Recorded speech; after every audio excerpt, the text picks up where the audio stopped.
Donations poured in on Tuesday to help rebuild the main children's hospital in Kyiv, as Ukraine observed a national day of mourning for the more than 40 people killed a day earlier in a major Russian missile assault which struck cities across the country.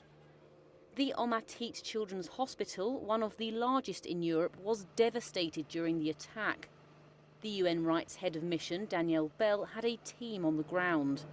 My team spent most of yesterday at the incident site, speaking with medical staff, parents of children, and residents that live in the area surrounding the hospital. Analysis of the video footage and assessment made at the incident site indicates a high likelihood that the children's hospital suffered a direct hit rather than receiving damages due to an intercepted weapon system.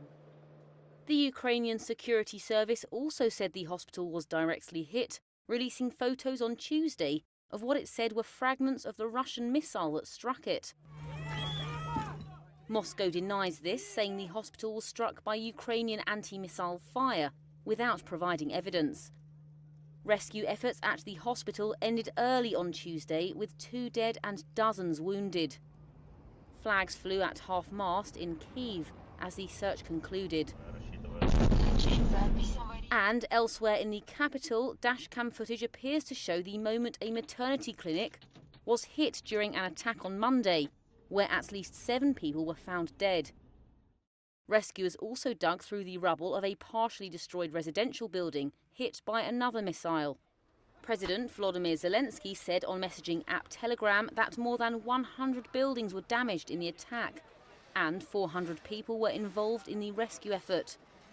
Kremlin spokesman Dmitry Peskov repeated Moscow's insistence that it does not attack civilian targets in Ukraine. Bell said that the attack shows nowhere, including a children's hospital, is safe in Ukraine.